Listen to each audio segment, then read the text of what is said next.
tous. Alors j'introduis ce vlog lundi, mais aujourd'hui j'ai pas lu parce qu'aujourd'hui c'était la journée plantes, donc je me suis occupée des plantes. Mais j'introduis maintenant. J'ai un petit peu lu hier, plutôt mer morte. J'ai presque terminé, je pense que j'ai lu genre les 2/3. Je reviendrai dessus plus tard parce que là, je peux pas. Voilà, donc on se retrouve plus tard dans la journée, j'espère. À toutes.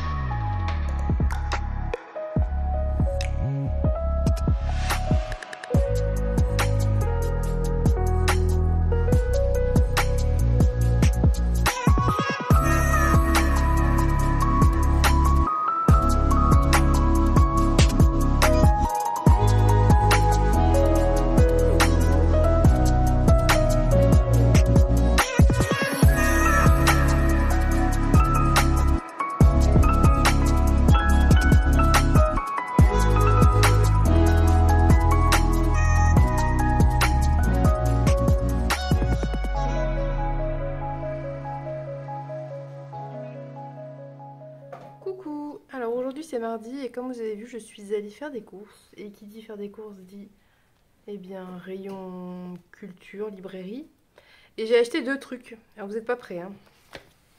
Le premier vous vous en doutez puisque je l'ai montré. Alors s'il y en a parmi vous qui sont génération Witch, qui doivent être à peu près de mon âge je pense, peut-être des années 90, quelque chose comme ça, qui ont suivi Witch dans leur enfance, qui ont acheté tous les mini-mags qui sont devenus des Witch Mag et qui connaissent l'histoire, faites-moi coucou. Voilà. Je suis trop contente. Et le deuxième bouquin que j'ai acheté, voilà. C'est plus utilitaire que un bouquin plaisir, n'est-ce pas? Pas pour moi. Mais c'est toujours très utile. Voilà. J'ai pas le temps de revenir sur un point lecture parce que j'ai le petit enfant. Il est en train de jouer avec mes livres et je vais aller les sauver. Voilà, je voudrais bien vraiment demain faire un point lecture parce que je pense que demain j'aurai vraiment fini Mère morte et Cuchiel. Voilà, donc sûrement à demain à mon avis. Là ça va être compliqué. Alors on se retrouve jeudi, je reviens vous faire un petit point rapidement. Je suis pas sûre mais on va essayer. Concernant les lectures que j'ai terminées. Donc j'ai terminé Cuchiel déjà et j'ai terminé aussi Mère morte. Donc je vais vous faire un point sur mon avis en fait. Alors, donc concernant Cuchiel, je vous ai déjà résumé l'histoire précédemment, la semaine passée. Donc je vais pas revenir sur le résumé parce que ça serait trop long. Mais donc je vais vous donner quand même un avis final maintenant que j'ai un avis éclairé sur ce tome puisque je l'ai terminé. Donc c'est quand même 950 pages, 960 pages. Je pensais le lire plus vite, mais il y a plein de moments en fait où j'ai pas pu lire dans la semaine et du coup ça m'a pris 10 jours. Mais bon, après c'est la vie, hein, on lit aussi quand on peut, c'est comme ça. Donc mon avis final, j'ai trouvé que la narration était assez intéressante parce que c'est à la première personne du singulier, donc c'est l'héroïne qui parle de son histoire. Du coup, ce qui est intéressant, c'est que quand elle est jeune et qu'elle est vraiment loin dans le passé, elle va faire des avancées dans la narration, elle va lancer des petits pics, des petites infos comme ça qui concerneront le futur. Et en revanche, quand on arrive à la fin des événements et de l'histoire de ce tome 1, elle fait des retours en arrière, ce qui fait qu'en fait le tissage est vraiment complet et complété. Quand elle fait des avancées, ça nous donne des indices et ça donne des intentions et ça nous permet d'avoir un avis un peu plus éclairé sur les personnages. Et quand elle fait des retours en arrière par la suite, ça nous permet peut-être à certains moments soit de nous rappeler d'événements passés, soit de comprendre des choses qu'on n'avait pas forcément compris sur le moment. Donc c'est plutôt intéressant. L'autre chose que j'ai trouvé intéressante par rapport à ça, c'est que effectivement quand elle est jeune, elle n'est pas au courant de tous les complots et toutes les histoires, donc l'œil ignorant qu'elle a sur ce qui l'entoure et sur des événements auxquels elle assiste mais qu'elle ne comprend pas, eh bien nous on a le même. Et en fait le fait qu'elle revienne en arrière en disant ah oui c'est vrai qu'à ce moment-là il s'est passé ça et c'était parce que ça, ou le fait que sur le moment elles disent je comprendrai plus tard que, eh bien ça nous permet à nous aussi, qui sommes tout aussi ignorants qu'elle, puisqu'on la suit au fur et à mesure qu'elle grandit, etc. Ça nous permet d'avoir le même œil qu'elle, mais tout en n'étant pas totalement dans l'ignorance, et donc en n'étant pas trop perdu. C'est vrai que c'est un récit quand même assez complexe. Il y a vraiment beaucoup de personnages, beaucoup de noms, des noms en plus qui sont un petit peu originaux pour la plupart, donc pas forcément faciles à retenir. Il y a beaucoup de maisons différentes, il y a beaucoup de royaumes différents, enfin voilà. Et c'est vrai qu'au début, mais je vous l'avais dit, on peut être un peu perdu. Alors c'est vrai que ça peut être un peu perturbant quand on aime bien tout comprendre, d'être largué à plein de moments dans le récit en fait. Voilà, moi la narration m'a quand même bien plu, j'ai bien aimé. En général, je suis pas fan des récits à la première personne, mais là j'ai trouvé que c'était bien fait. Concernant le rythme, c'est vrai que c'est un pavé et évidemment on peut pas toujours avoir le même rythme. Il y a forcément des moments où ça va être plus lent, des moments où il va se passer beaucoup de choses finalement en peu de pages par rapport à ce qui s'est passé précédemment. Là, c'est pas mal le cas. Le début est assez lent et ça se met en place. Et il y a un moment où il y a un pic, ça va accélérer et à la fin, ça va très vite. Il se passe beaucoup de choses. Je le fais parce que même si le début est lent, c'est intéressant parce qu'on apprend plein de choses sur l'univers. Alors, si on aime bien les univers, bah voilà. On apprend plein de choses sur l'univers, on apprend plein de choses sur le personnage, on construit vraiment l'univers, les personnages, tout ce qui va en fait faire l'histoire, le complot principal de l'histoire, et qui va faire qu'ensuite, une fois que ça sera lancé, on sera bien dedans, on aura déjà des points d'accroche avec les personnages. Ceci étant dit, c'est vrai que les personnages, c'est quand même assez manichéen, il y a quand même, pas complètement, mais il y a quand même les méchants et les gentils. Il y a quand même ouais, il y a quand même les grands méchants et les très gentils, et voilà. Il y a certains personnages qui vont se révéler peut-être un petit peu plus contrastés, un petit peu moins manichéens, mais dans l'ensemble c'est plutôt ça. Après c'est vrai que c'est souvent le cas en fantasy et bon bah voilà quoi, c'est un peu le jeu, c'est un peu le jeu. Je pense que l'autrice a quand même essayé de faire des personnages qui n'étaient pas tout noirs ou tout blancs, et c'est vrai que même Phèdre, elle a des côtés sombres, c'est un peu plus nuancé que ça, mais dans l'ensemble, on est quand même... on va dire qu'on va pas avoir de compassion pour le camp adverse, quoi. On va pas être dans des moments de compréhension avec les actes des méchants, entre guillemets. Concernant le personnage de Phèdre, elle est hyper intéressante parce qu'elle est assez complexe. Elle a vraiment une double personnalité. Donc elle a une personnalité que je qualifierais d'innée, qui est celle causée par le fait qu'elle soit marquée par Kuchiel et par le fait qu'elle soit née dans la cour de nuit et que sa mère en soit, et que voilà, il y a tout ce côté un peu inné, enfin un peu malgré elle, qui fait une partie de sa personnalité, un aspect très important de sa personnalité. Mais c'est vrai qu'il y a l'aspect éducation qui contrebalance très fortement, et donc ça c'est toute la partie où elle sera chez Anafiel Delaunay qui va lui donner une éducation. Et ces deux personnalités sont extrêmement liées et complémentaires. Il n'y a pas de côté, il n'y a pas d'aspect soit l'une soit l'autre. C'est toujours étroitement lié. Les deux vont toujours ensemble, et c'est cette complexité qui fait que c'est un personnage qui est unique dans son univers. Bon, alors c'est l'héroïne, donc forcément il fallait qu'elle soit unique, mais c'est bien fait. Je trouve que à plein de moments, on comprend que l'une des personnalités, même si elle prend le dessus sur l'autre, l'autre va toujours nourrir et il va toujours se passer quelque chose. Très vite ça apparaît, mais c'est vrai que c'est de plus en plus lié par la suite. Ça veut dire qu'au début, on voit ces deux personnalités très distinctes, mais qui se nourrissent, et par la suite, ça devient beaucoup mieux mélangé, c'est beaucoup plus difficile parfois de distinguer l'une de l'autre. C'est vraiment un aspect assez intéressant, parce que ça la rend un petit peu plus complexe qu'un personnage un peu basique, voilà, qui aurait, comme tous les personnages, c'est plus et c'est moins, mais elle, c'est plus complexe que ça, et c'est vraiment, vraiment intéressant. Il n'y a vraiment aucune compétition entre ces deux personnalités et les deux aspects de sa vie qui font ce qu'elle est. Au contraire. Autre chose que j'ai bien aimé concernant les personnages, c'est son entourage. Alors, elle est entourée de beaucoup d'hommes. C'est beaucoup d'hommes, vraiment. C'est, à part Phèdre, qui est le personnage principal, et quelques femmes par-ci par-là, mais quand même dans l'ensemble, c'est beaucoup d'hommes. Il y a quelques personnages de femmes qui sont hyper intéressants, mais dans l'ensemble, elle est entourée que d'hommes. Et bon, ça c'est un peu dommage. Ceci étant dit, elle crée des relations avec certains personnages qui sont vraiment très intéressantes. Je vous laisserai découvrir la relation qu'elle crée et comment évolue cette relation avec Hyacinthe, par exemple, que je trouve intéressante, que je trouve saine malgré tout. J'en dis pas plus, vous verrez. Je trouve qu'elle est assez saine parce qu'ils sont clairs l'un avec l'autre. Et puis je vais pas trop...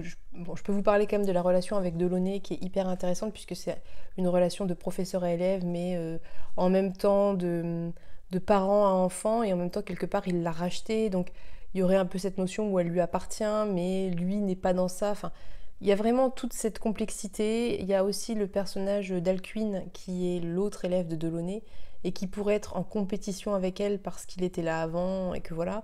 Et en fait, il se noue des relations que je trouve hyper intéressantes. Vraiment, je trouve que les relations sont quand même dans l'ensemble assez intéressantes, même s'il y en a quelques-unes qui sont assez clichés aussi. Mais quand même, dans l'ensemble, les relations sont intéressantes. Et même, là, je parle des relations plutôt positives, mais des relations aussi qu'on pourrait qualifier de plutôt négatives.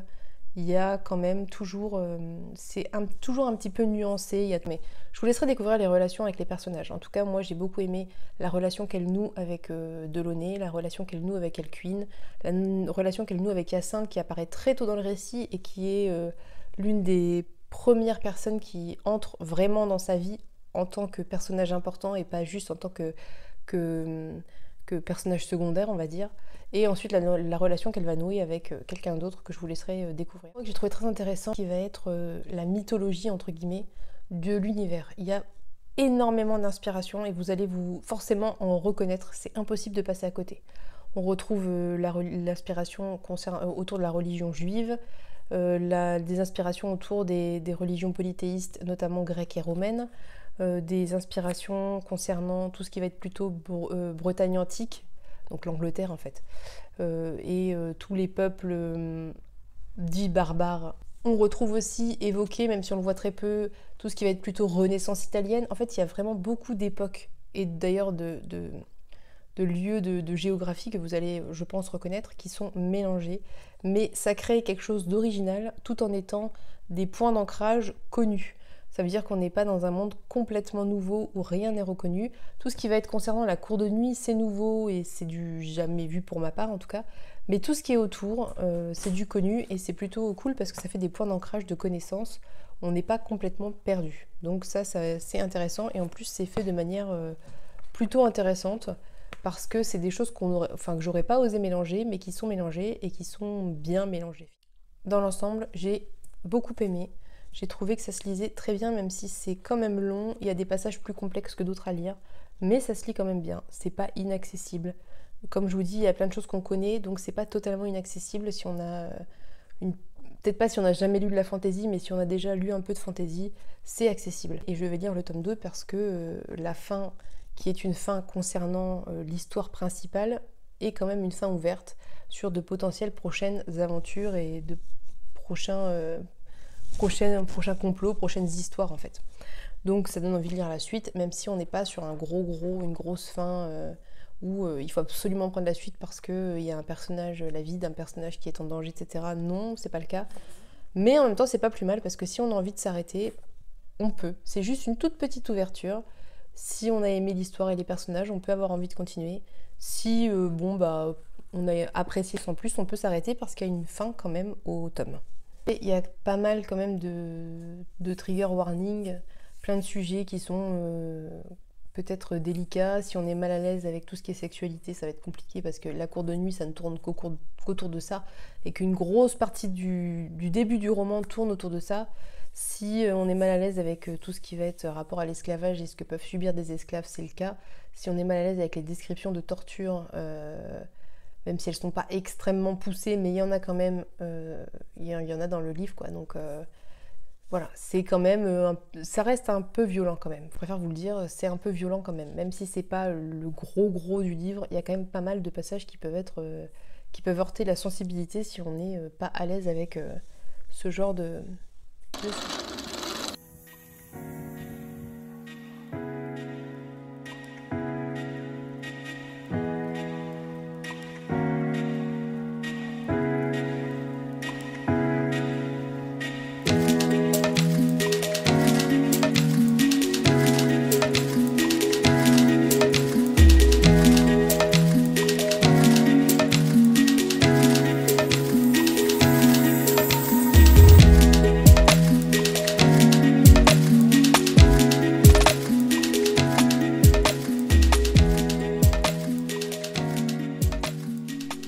On se retrouve vendredi soir dans mon décor de fortune parce que c'est le seul endroit où je peux être un peu tranquille pour filmer, parce que je veux vraiment absolument conclure sur Aurélie Wellenstein puisque j'ai terminé Mère morte il y a 2 jours maintenant et je préfère en parler même si j'ai pris des notes tant que c'est encore un peu frais dans mon esprit. Donc, Mère morte, je vous mets la couverture ici puisque je l'ai lu sur Nextory, donc je l'ai lu en numérique, j'ai pas le livre mais je vous mets la couverture au cas où vous voyez pas de quel livre je parle.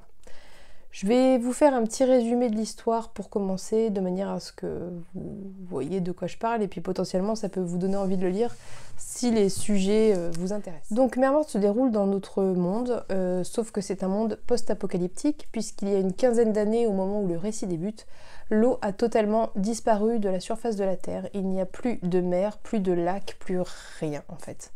Il n'y a plus d'eau du tout, et donc il n'y a plus d'animaux, plus aucun animal marin bien évidemment, et plus d'animaux tout court, je pense, plus ou moins, à part ceux qui sont capables de survivre dans le climat quasi désertique qui règne sur la Terre.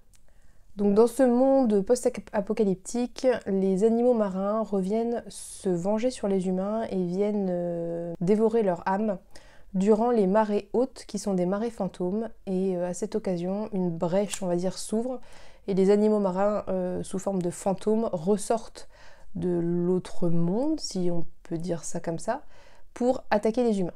Le seul repère qu'il y a entre les humains et ces animaux marins fantômes, ce sont ceux que l'on appelle les exorcistes, qui sont donc des humains avec un pouvoir psychique particulier qui leur permet de créer non seulement une barrière autour des autres humains, mais également d'exorciser les animaux et donc de les réduire à néant. Je pense que c'est ça, hein, c'est les réduire à néant. Le personnage principal de notre histoire s'appelle Oural et c'est un jeune exorciste qui a, il me semble, 20 ans, puisque je crois que quand l'eau a disparu, il avait 5 ans, donc ça doit être ça, il doit avoir 20 ans.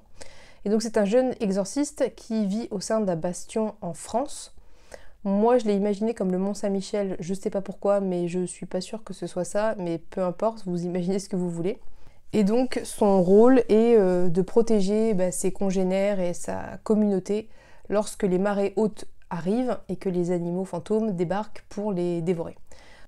Donc il est un petit peu particulier parce que c'est un exorciste, mais il a une amie qui est une delphine, donc un dauphin femelle, qui est une fantôme elle aussi, et avec qui il a noué un lien particulier et qui l'aide à défendre les autres humains, à défendre sa propre vie et à se débarrasser des fantômes qui voudraient aspirer leur âme en fait. Donc tout se passe plus ou moins bien dans sa vie, si ce n'est qu'il s'ennuie un peu et qu'il rêve un peu de voyager. Jusqu'au jour où, durant une marée haute, un bateau pirate débarque et attaque son bastion pour l'enlever. Et donc il y a un certain nombre de pirates qui descendent du bateau, qui est un bateau fantôme. On découvrira par la suite que c'est un bateau qui ne peut voguer que durant les marées hautes, comme si, en fait, durant les marées basses, c'est une espèce d'épave qui est inutile, et durant les marées hautes, il se reforme et il revient lui-même à la vie. Donc les pirates qui débarquent capturent Oural et l'emmènent avec lui pour, eh bien on sait pas trop pourquoi. Toujours est-il qu'il capture Oural, qu'il emmène avec lui, et que le reste de... Ça se passe dès le début, hein. Donc le reste du livre, c'est une espèce de quête pour savoir quel est leur objectif, pour comprendre cet objectif, et puis ensuite, en fait, comment Oural s'adapte à sa vie, tout d'abord de personnes kidnappées, d'esclaves, enfin, il n'est pas vraiment esclave, c'est pas le mot, mais de personnes kidnappées à sa vie, à son monde, et comment il réagit à ça, etc. Et jusqu'à un but final, puisqu'ils ont quand même un but, ils ne font pas ça pour rien. Donc je vais pas plus en dire. Je vais passer à mon avis, de toute façon ça va vous éclairer sur tout ça. Il y a 3 aspects essentiels au roman, à mon sens, qu'il est important de noter et qui semblent, je pense, relativement évidents au premier abord. L'aspect écologique, puisque finalement ce qui est questionné c'est la folie humaine et où mène la folie humaine, l'incapacité à arrêter de tout détruire, à cesser de vouloir plus, à cesser de surconsommer, à cesser d'écraser le reste des espèces vivantes sur Terre à notre propre profit. Donc ça, c'est l'une des questions qui est évoquée, même si on ne revient pas sur les causes de la disparition des eaux, on en est quand même là, puisque vous verrez dans le livre que Koural étant un exorciste et étant psychiquement sensible, si on peut dire, il ressent la souffrance des animaux qui sont morts et il arrive à revivre à certains moments le moment de leur mort, donc où on passe à travers à plusieurs moments à travers différents animaux, à travers un requin qui se fait capturer sur un bateau de pêche et qui est découpé vivant et qui est rejeté à la mer sans pouvoir survivre puisqu'on lui a arraché ses ailerons, enfin voilà. On voit, je crois, un dauphin un moment, une baleine peut-être, enfin voilà, on passe à travers l'histoire en fait de la mort de plusieurs animaux, avant même la disparition des eaux qui a certainement causé une grosse partie des décès des animaux, mais justement, on voit les animaux qui sont morts avant, à cause des humains, à cause de la bêtise humaine, donc ça passe par les pêcheurs qui sont extrêmement cruels avec les animaux, ça passe par eh bien, la pollution, les sacs plastiques dans l'eau, enfin voilà. Il y a une dimension écologique qui est non négligeable, qui est quand même la base de l'histoire finalement, puisque l'eau disparaît à cause des humains, et les humains en sont parfaitement conscients, et c'est dit et évoqué à plusieurs reprises dans l'ouvrage. Le deuxième aspect qui est hyper important, c'est l'aspect fantastique, puisque c'est un monde qui est devenu quasi mystique, il y a des fantômes, il y a des marées hautes avec des fantômes qui reviennent, il y a des humains qui ont des pouvoirs spécifiques, donc il y a quand même un aspect fantastique assez important, mais j'ai lu qu'un autre livre de Riley Wallenstein, mais j'ai l'impression que c'est quand même quelque chose qu'elle utilise beaucoup. Et évidemment, le troisième aspect, ça va être l'aspect psychologique, encore une fois, comme dans Le Dieu Oiseau, qui passe cette fois-ci plutôt à travers l'aspect pirate et piraterie. Donc les deux sont très liés. C'est très intéressant de se retrouver avec des pirates, des vrais pirates, puisque ils pillent, parce que quand ils emmènent Oural, ils prennent évidemment aussi leurs réserves de nourriture et d'eau, bien entendu, vous imaginez bien. Donc l'aspect psychologique qui passe plus cette fois-ci à travers la vie des pirates et les pirates eux-mêmes. Il y a plusieurs thématiques qui ont été abordées dans le roman et qui m'ont pas mal intéressée, comme dans Le Dieu Oiseau. D'abord la question du privilège, notamment, qui est la question qui se pose vis-à-vis d'Oural, puisque Oural, bien qu'il ait vécu des choses difficiles, mais en fait comme tous les humains, puisque tous les humains ont perdu forcément des choses en perdant l'eau, quoi. Mais même s'il a perdu des choses, c'est un être humain qui est exorciste, qui est considéré comme un peu un roi, on pourrait dire, au sein de son bastion, et qui a une vie privilégiée.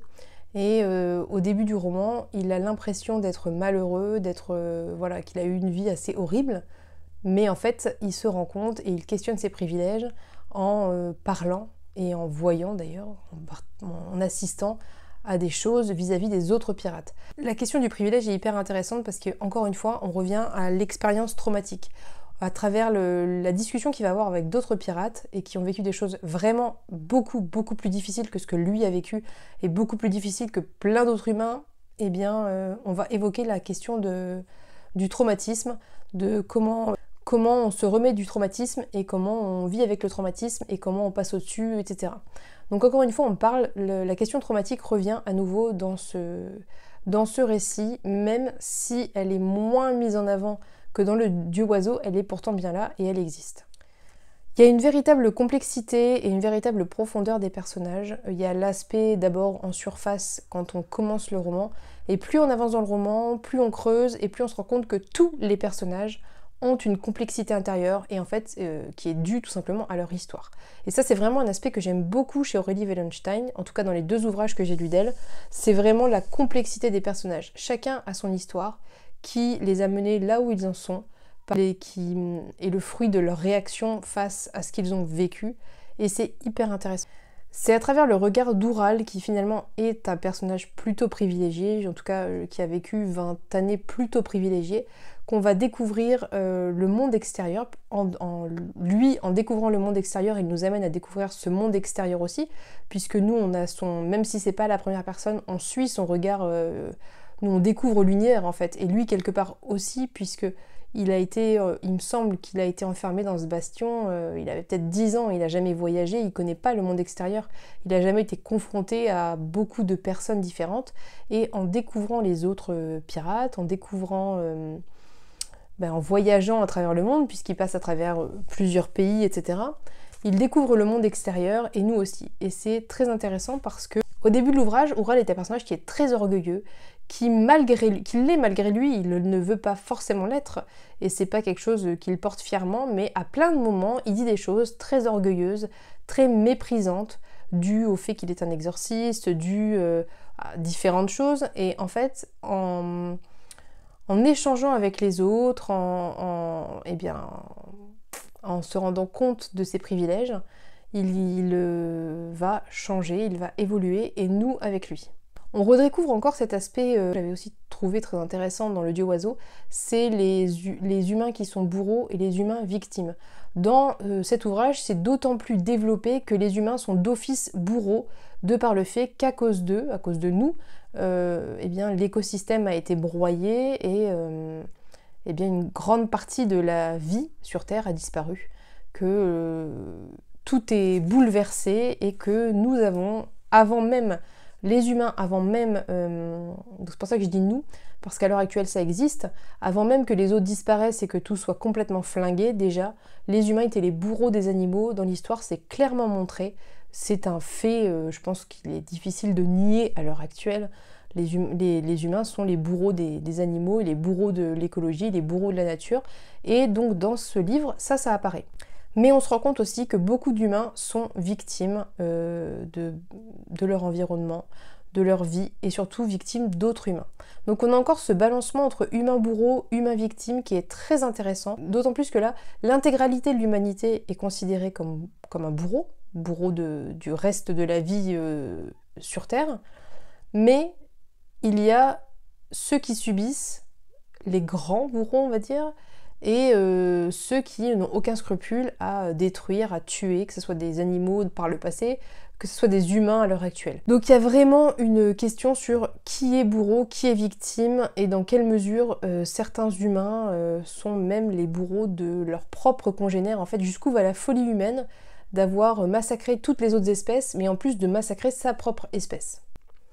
Encore une fois, dans ce livre, il y a des scènes de torture, notamment torture animale pour le coup, mais aussi des scènes très violentes vis-à-vis des humains, donc c'est beaucoup moins violent que le Dieu oiseau parce que c'est beaucoup moins éparpillé à travers le roman, c'est à certains moments assez ponctuel, mais il y a quand même une certaine violence. Je pense qu'il faut le dire, c'est important, si on est sensible à ce genre de choses, je préfère vous prévenir. Mais la violence, encore une fois, est justifiée, les scènes de violence décrites sont justifiées parce que c'est, encore une fois, pour moi en tout cas, très difficile d'imaginer à quel point la violence peut être exercée envers autrui, et quand je dis autrui, c'est animal ou humain, être vivant de manière générale, et que ces scènes de violence, à certains moments, permettent d'en prendre conscience en fait, d'avoir un espèce de déclic et d'éveil vis-à-vis de ça, et de réaliser la violence de ce qui se passe à l'heure actuelle, aujourd'hui, et de ce qui se passe dans ce monde post-apocalyptique. On éprouve une très grande empathie pour les animaux, bien évidemment, même si ils sont effrayants. Au début, on les voit que comme des choses très effrayantes, très agressives. Et plus ça va, plus Oural s'ouvre en fait à ce qui l'entoure, plus on a de l'empathie pour ces animaux qui ont souffert à l'extrême, que ça soit torturés par l'homme par le passé, ou que ça soit ils sont morts de brûlures, morts de faim, voilà, quand l'eau a disparu, ils sont tous morts, donc ils ont tous souffert. Et en fait, c'est ça qui est exprimé à travers leur agressivité. C'est cette colère de l'injustice qu'ils ont vécue et de la violence des humains qui les ont détruits. Mais on éprouve aussi de l'empathie pour les humains que l'on croise, notamment pour les pirates. Je vous laisserai découvrir parce que l'histoire de chacun est intéressante et apporte sa petite pierre à l'édifice sur ce que je vous disais par rapport au traumatisme et aux bourreaux et aux victimes. On ressent beaucoup d'empathie en fait pour beaucoup de personnages et pour beaucoup de choses dans ce livre. Il y a beaucoup d'empathie et c'est ça qui est assez impressionnant, c'est qu'en traitant d'un sujet aussi violent, aussi morbide, aussi glauque, on puisse ressentir autant d'empathie et on puisse comprendre les motivations de chacun. C'est ça que je trouve fort finalement dans ce livre. Le seul bémol, entre guillemets, que je pourrais mettre, c'est la fin, que j'ai pas bien compris. Alors c'est peut-être moi, si vous avez compris, ou en tout cas si vous avez une interprétation de la fin, n'hésitez pas à me dire en commentaire. Moi, j'ai pas bien saisi, enfin, j'ai saisi le sens premier, ce qu'on lit quand on lit les mots, mais je pense qu'il y a quelque chose derrière que j'ai pas bien saisi, il y a peut-être une métaphore ou quelque chose que j'ai pas saisi, et du coup c'est vrai que c'était un peu un peu décevant. Enfin, dans Le Dieu oiseau, la fin est assez particulière aussi, mais j'ai trouvé que c'était justement très bien et que c'était une fin qui n'était pas vraiment un point final. Et là, c'est un peu le cas, mais c'est plus obscur. Alors je pense que c'est lié au fait qu'on est dans un monde très mystique et que tout ce qui tourne autour des fantômes, tout ce qui tourne autour de... Enfin, tous ces sujets-là, j'ai peut-être plus de mal, moi, personnellement, à les interpréter que d'autres. Mais c'est vrai que la fin, pour moi, c'était un peu... Bon, enfin, ça n'a pas gâché ma lecture, mais j'étais un tout petit peu déçue parce que j'ai l'impression d'avoir raté quelque chose et ça m'a agacée, en fait. Je me suis moi-même agacée parce que j'ai l'impression d'avoir raté quelque chose. C'est presque... Moi, le sentiment que j'ai eu, en tout cas, c'est que j'ai eu la sensation qu'on était dans une espèce de rêve, dans une espèce de brouillard, un peu de... J'ai perdu le mot pour parler des rêves. Bref, dans une espèce de rêve, une espèce de brouillard, et c'est ça que j'ai eu du mal à interpréter. Et en même temps, c'est très cohérent finalement avec tout ce récit autour des fantômes, tout ce récit autour de cette brèche, tout ce récit autour de la brume, voilà. Bon, bref, je sais pas. Dites-moi en commentaire ce que vous en avez pensé, ça peut peut-être m'éclairer. Voilà, je vais pas trop développer parce que sinon ça risque de spoiler, donc je vais m'arrêter là. Mais on peut en parler sur Instagram ou en commentaire sans souci. Donc ça c'est pour Mère Morte que j'ai donc terminé. Je n'ai pas réattaqué tout de suite un livre numérique, j'en ai attaqué un hier, mais alors je sais plus le titre. Je vous en reparlerai demain, je referai un point demain, parce que j'ai également terminé Les Abysses de River Solomon, et j'ai attaqué L'enfant qui voulait disparaître de Jason Mott. Et j'ai attaqué ce livre dont je ne me rappelle même plus le titre, mais j'étais tellement fatiguée que voilà.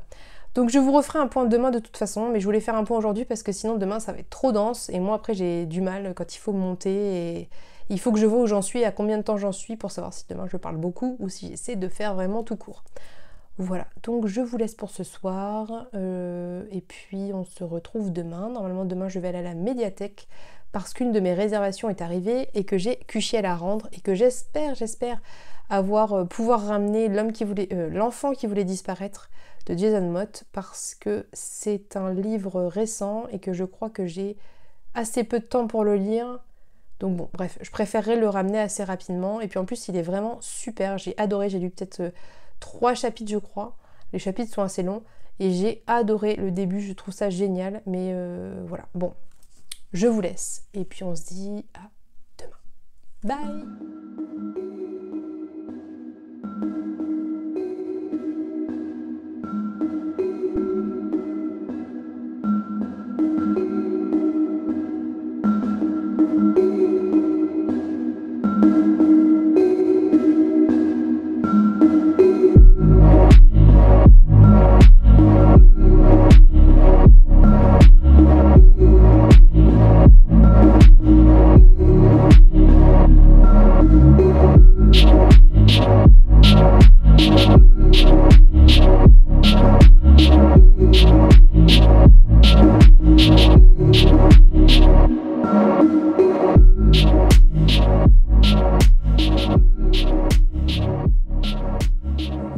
Salut à tous! Alors on se retrouve dimanche pour que je clôture le vlog et pour que je vous parle de ma lecture que j'ai terminée il y a quelques jours déjà, qui est Les Abysses de River Solomon. Donc je vais vous faire un petit résumé parce que je ne l'ai pas fait en vlog, et puis je vais vous donner mon avis général. Donc l'histoire des Abysses, c'est l'histoire d'un peuple sous-marin, un peuple de sirènes, qui a été créé par les descendants des femmes esclaves noires jetées par-dessus les bateaux négriers, par-dessus bord des bateaux négriers, durant le commerce triangulaire. Donc ces femmes noires étaient des femmes enceintes qui n'étaient donc plus monnayables, plus intéressantes. Donc on les jetait par-dessus bord et puis on les laissait à leur triste mort seules dans l'océan.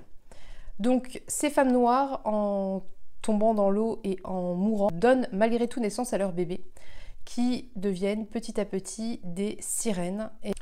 Et ces sirènes, tout ensemble, forment un peuple qui s'appelle les Wajinru, qui est un peuple donc sous-marin. L'histoire se passe 500 ans après le premier Wajinru. On retrouve Yetu, qui est une femme sirène, je crois qu'elle se genre au féminin, il me semble, et qui est l'historienne de son peuple. Donc elle a une mission dans sa vie, en fait, c'est de garder dans son esprit les souvenances qui sont donc les souvenirs de tout son peuple depuis 500 ans et d'en être en fait le réceptacle, de façon à ce que son peuple puisse vivre dans une, comment dire, dans une certaine innocence. Bref, qu'ils puissent vivre sans avoir à porter tout ce poids, puisque leur histoire est quand même très sombre, très triste et lourde, tout simplement. Donc Yetu, qui est le réceptacle de tous ces souvenirs, Yetu est profondément affligée par l'histoire de son peuple et de ses ancêtres, parce que elle, contrairement à tous les autres, les revit quotidiennement, se perd parfois dans ses souvenances. Et elle a beaucoup de difficultés à revenir à la réalité. Et pour elle, c'est une véritable souffrance psychologique, psychique, qui en fait devient même une souffrance physique, puisqu'elle ne se nourrit plus, elle est complètement affaiblie, c'est vraiment très très difficile pour elle. Une fois par an, durant la cérémonie du don de mémoire, elle va communiquer à son peuple pendant 2 ou 3 jours toutes ses souvenances, parce que son peuple, bien qu'il vive dans une espèce d'oubli et une espèce de naïveté par rapport à tout ça, pour ne pas se perdre, a besoin d'accéder à ses souvenances de temps à autre, en l'occurrence une fois par an. Et donc l'histoire commence au moment, à peu près, à quelques pages près, au moment de cette cérémonie, où Yetu va pouvoir enfin se libérer pendant quelques jours de ces souvenances qui pèsent si fort sur ses épaules et qui sont si traumatisants pour elle, si difficiles à porter, et qui la rendent, en fait, qui font d'elle un individu qui ne sait plus quelle est son histoire personnelle et qui est un peu perdu dans toute la globalité de la mémoire de son peuple. Je ne vais pas vous en dire plus pour le résumer, parce que si j'en dis trop, c'est un livre quand même qui est assez court, et ça serait un peu dommage. Je préfère vous laisser découvrir tout le reste. Donc là, ce que je vous ai dit, c'est le tout début du roman, et ensuite il se passe des choses que je vous laisserai donc découvrir. Je vais vous donner mon avis par rapport à cette lecture. Il y a des thèmes évidemment qui sont extrêmement importants et qui courent tout au long de l'œuvre, et qui sont des thèmes sociétaux, très importants aussi. C'est l'importance de l'histoire collective notamment. C'est l'importance du devoir de mémoire envers ses ancêtres. Et c'est également l'histoire du traumatisme, enfin ça parle également de l'histoire du traumatisme intergénérationnel, donc comment des choses difficiles, des traumatismes passés impactent le présent, et même X générations, X centaines d'années plus tard. Ce qui est un thème qui est vraiment très développé dans l'œuvre et qui est vraiment très intéressant, c'est le paradoxe entre évidemment l'importance des thèmes que j'ai évoqués précédemment, mais aussi l'importance de son individualité, l'importance de son existence propre. Comment réussir à se détacher de l'histoire collective et de ses traumatismes de manière à être un individu à part entière, à se construire en tant qu'individu et à ne pas vivre qu'à travers l'histoire passée par exemple. Et a-t-on le droit de se détacher finalement de ce passé pour exister en tant qu'individu, parce que ce passé nous fait trop de mal pour que l'on parvienne à vivre bien, à être heureux tout simplement? Est-ce qu'on a le droit de tout quitter, d'abandonner, d'ignorer tout cela, de passer outre et de ne penser qu'à son individualité en fait? Et c'est évidemment l'histoire que, dans le résumé que je vous ai fait, c'est le thème de base pour Yetu, qui est prise entre son besoin d'être un individu et son devoir envers son peuple, sa communauté, envers ses ancêtres. Dans le livre, il y a un moment où il y a un dialogue très intéressant avec un personnage qui s'appelle Ori. C'est page 116, donc c'est pas tout au début. Donc je ne vous dis pas qui est Ori, évidemment. Donc je vais vous citer juste un petit passage où Yetu parle. Je vais essayer de ne pas mettre le blanc trop en dessous. Yetu dit, je vous dis pas ce qu'il y a avant, hein. Non, je suis qui je suis actuellement. Avant, je n'étais personne. Quand tu incarnes tous ceux qui ont vécu autrefois, quand tu existes pour tous ceux qui vivent aujourd'hui, tu n'es personne. Personne, tu n'existes pas. Voilà. Donc je vous donne pas les répliques d'Ori, je vous laisserai les découvrir. Évidemment, il y a un conflit entre les deux, donc elles n'ont pas le même point de vue sur le sujet, pour des raisons qui leur sont propres et qui sont propres justement à leur histoire tout simplement. Mais vous voyez un petit peu ce type de réflexion qu'on va retrouver en fait dans l'œuvre. C'est vraiment... alors évidemment, c'est évidemment centré ici sur l'histoire des Afro-Américains, du racisme, de l'esclavagisme et de toute façon, en règle générale, des peuples qui sont des minorités et qui ont été colonialisés, qui ont été massacrés par les Occidentaux. Mais ça pousse quand même à la réflexion, même sans être concerné par l'histoire des peuples africains qui ont subi l'esclavagisme. Déjà, je trouve ça important parce que comment dire? Encore une fois, il est difficile d'imaginer quelque chose qu'on n'a pas vécu et c'est difficile de concevoir quelque chose qui n'est pas dans notre histoire, justement. Et le fait de me confronter à l'histoire de ces descendants qui sont le fruit de tout ça, de toutes ces horreurs, et des questions qu'ils peuvent avoir, en tout cas, peut-être pas tous, mais c'est ici le cas de Yetu, et c'est le cas, je pense, de River Solomon, ça fait relativiser, dans la mesure où je réalise à quel point je suis privilégiée parce que moi, je n'ai pas... nous, quand je dis nous autres occidentaux, blancs occidentaux, nous avons une histoire qui est facilement accessible. On peut remonter très très très très loin dans le passé et retrouver des traces de civilisation, des traces de toutes sortes de choses, de notre histoire en fait commune. Et c'est difficile d'imaginer qu'il y a des peuples entiers, et il y a des gens à l'heure actuelle qui n'ont aucune trace de leur passé, aucune trace de leur histoire, ou si peu que c'en est presque anecdotique. Bref, pour en revenir au conflit entre Yetu et Ori, évidemment, on évoque le traumatisme de ses ancêtres, de son histoire passée qui a été annihilée, qui a totalement disparu. Et en fait, elle parle de chacune de leur traumatisme propre par rapport à ça. Je sais qu'il y a pas mal de personnes qui ont trouvé que c'était trop court, que c'était peut-être pas assez poétique. Moi, j'ai trouvé que le fait que ce récit soit justement assez court, même si évidemment j'aurais aimé en avoir plus, mais il faut que j'admette que la forme est évidemment choisie de manière volontaire et intelligente, puisque ce récit est percutant. Il est impactant, il pose toutes les pierres nécessaires à toutes sortes de réflexions, et en frappant fort et assez violemment finalement, il ne va pas chercher à enjoliver des réalités qui sont somme toute traumatiques et difficiles en fait. Donc moi c'est quelque chose qui ne me dérange pas, le fait que ce soit court, le fait que ce soit assez percutant, le fait que ça se lise assez vite. J'ai trouvé quand même que finalement en prenant l'histoire de Yetu, en prenant l'histoire de ce peuple imaginaire, on mettait une forme au fond, et après il n'y avait pas besoin, en fait, pour moi il n'y avait pas besoin de plus de forme, il n'y avait pas besoin de plus de fioritures en fait, en quelque sorte. Dernier thème que j'ai trouvé très intéressant, évidemment, et je pense que c'est un thème qui est propre à River Solomon et qui est très important pour elle, c'est la question du genre et de la sexualité, puisqu'on découvre que chez les Wajinru, chaque individu peut choisir son genre, peut choisir d'être homme ou femme, mâle ou femelle, ou les deux, a le droit de choisir totalement librement sa sexualité. C'est par son ou ses partenaires, ou sa partenaire. Il y a une confrontation qui se fait entre le peuple humain et le peuple Wajinru qui est très intéressante. Donc je vais pas trop vous en dire parce que sinon je vous donnerai trop d'informations, mais j'ai trouvé que c'était tellement naturel, tellement fluide, tellement évident, que ça en vient à se demander pourquoi nous c'est pas aussi simple et évident en fait, tout simplement.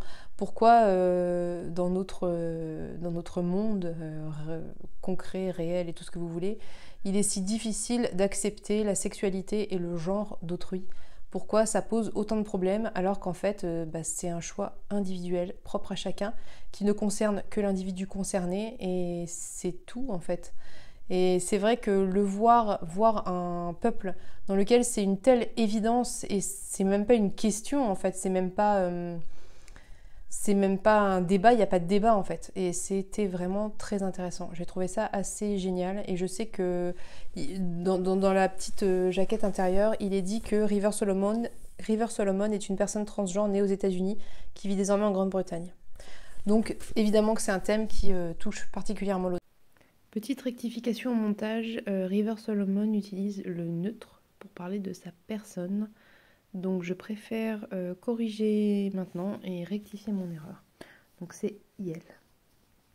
Et je trouve ça très bien qu'elle ait réussi à en parler au sein même d'une œuvre qui parle d'un autre thème évidemment très important. J'ai trouvé que c'était très bien fait. Je ne peux pas trop en dire plus, tout ce que je peux vous en dire, c'est que moi j'ai bien aimé, j'ai vraiment aimé. Je pense que c'est un livre qui est très important, c'est un livre, même si justement en tant que non concernée, ça me permet de réfléchir. J'ai pas trop finalement d'avis à donner sur ces sujets puisque je n'en ai aucune idée et je ne suis pas concernée.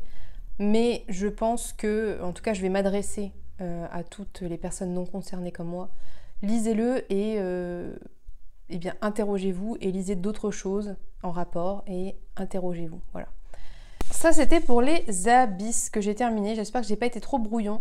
Je marche un petit peu sur des œufs parce que je ne suis pas concernée et que je ne veux pas dire de bêtises qui puissent heurter les personnes qui le sont. En tout cas, moi, si je vous parle à proprement parler de l'œuvre en elle-même, moi, j'ai vraiment aimé cette œuvre. J'ai aimé la forme, j'ai aimé le fond, j'ai aimé les personnages. J'ai trouvé que c'était vraiment une très bonne lecture. En plus, ça se lit quand même assez vite. Je pense qu'il n'y a pas grand risque à se lancer dedans et à essayer parce que ça reste moins de 200 pages. C'est quand même assez court, ça se lit quand même assez bien. C'est très... c'est fluide en fait, ça se lit bien. Voilà. C'est pas un essai, ça reste un récit de l'imaginaire. Ça se lit bien. Voilà. Suite à ça, j'ai attaqué L'enfant qui voulait disparaître de Jason Mott. Je vous avais dit que je regarderais si Jason Mott était un homme concerné puisque L'enfant qui voulait disparaître traite également de racisme aux États-Unis. Et Jason Mott est un homme noir, donc c'est bien une personne concernée, ce que je trouve très bien. Et donc je me suis lancée dedans, j'en ai lu assez peu finalement, mais suffisamment pour vous dire que, en tout cas pour d'ores et déjà pouvoir vous dire que j'aime beaucoup, beaucoup, beaucoup ce récit. Je suis captivée et je suis à fond dedans. Je vous en reparlerai la semaine prochaine parce que je voudrais vous faire un résumé digne de ce nom. Et puis, je pense l'avoir fini dans pas trop longtemps. Ça se lit quand même aussi assez vite. Et de toute façon, il faut que je le ramène mercredi, donc j'ai pas trop le choix. Voilà. En numérique, j'ai attaqué le livre dont je ne me souviens toujours pas le nom. Je vous remettrai la photo ici. Qui est un... Donc je l'ai attaqué sans en avoir aucune idée. Hein. C'est juste le titre et la couverture qui m'ont dit « Allez, on y va ». Et je suis pas mal dedans, je trouve ça assez chouette, mais pareil, je vous en reparlerai, je vous ferai un résumé la semaine prochaine, parce que là, je vois pas l'intérêt d'en parler maintenant, parce que si des personnes de la semaine prochaine regardent la vidéo de la semaine prochaine et pas celle-ci, ils comprendront pas, donc bref. Je vais essayer de regrouper tout ça pour que ça soit à peu près cohérent et que ça soit buvable, voilà. Donc normalement, je vous ai parlé de tout ce dont je voulais vous parler en termes de lecture cette semaine, oui. Donc je vais vous laisser. Je vous souhaite une bonne journée, une bonne semaine et puis je vous dis à bientôt pour une prochaine vidéo. Bye bye!